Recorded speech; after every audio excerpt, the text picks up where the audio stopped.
పద్యం ఎవలను ఉద్దేశించినది కాదు, మహాకవి బద్దెన రాసిన సుమతి శతకంలో ఉన్న పద్యం. యాదికొచ్చింది చదువుతున్నా. ఇక ఇనుర్రి. కనకపు సింహాసనమున శునకమున్ గూర్చుండబెట్టిన శుభలగ్నమునన్ దొనరగ బట్టము గట్టిన వెనుకటి గుణమేళమాను వినరా సుమతి. ఇప్పుడు వార్త ఏందో చూడుర్రి. ఓట్లప్పుడు కారు పార్టీ అధినేత తెలంగాణ తొలి ముఖ్యమంత్రి కేసీఆర్ సారు ఒక మాట చెప్తుండే, మీకు యాదుకున్నదా? గదేనుల్లా, మీకు తెలంగాణ గులాబీ కావాలనా ఢిల్లీ గులాములు కావాలనా అని ఓట్ల ప్రచారంలో జనాలను అడుగుతుండే.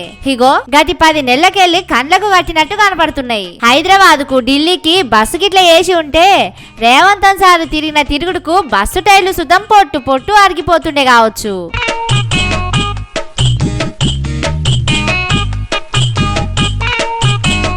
అన్నిసార్లు పోయొచ్చిండు సారు ఢిల్లీకి. ఈడ రైతులు రుణమాఫీ కాలేదని మొత్తుకుంటున్నా కష్టం చేసి పండించిన పంట వానకు నానుతుంది సార్లు, జర ఒడ్లు కొనుర్రి పత్తి కొనుర్రి అని మొర్ర పెట్టుకుంటున్నా. నేతన్నలు ఇల్లు గడపలేక ఉరి పోసుకొని చచ్చిపోతున్నా.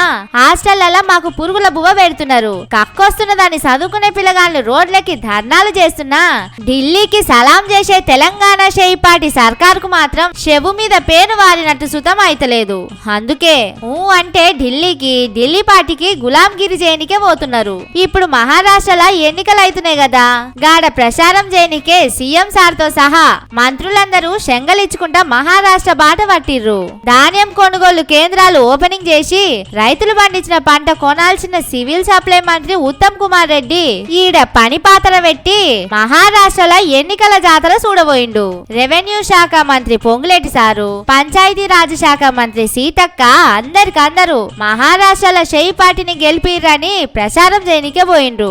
ఇంకో మంత్రి జూపల్లి సారేమో మొత్తం దోస్తులను వేసుకొని బయటి దేశాల టూర్లు తిరుగుతున్నాడు. సగం క్యాబినెట్ మహారాష్ట్రలో ఉంటే మిగిలినోళ్ళు ఎవల పనిలో ఆళ్ళున్నారు. జనాలు ఎటన్న పోని ఏమన్నా గాని మా సంధానం మేం చేయాలనుకున్నది చేస్తామన్నట్టు ఉన్నది మన మంత్రివర్యుల తీరు. ఓ సార్లు మీరు గిట్ల చేస్తే మళ్ళా ఓట్లు వచ్చినప్పుడు ఏ ముఖం పెట్టుకొని ఓట్లు అడుగుతారు? జనాలు ఇవన్నీ యాది పెట్టుకొని మిమ్మల్ని అడగరనుకుంటున్నారా?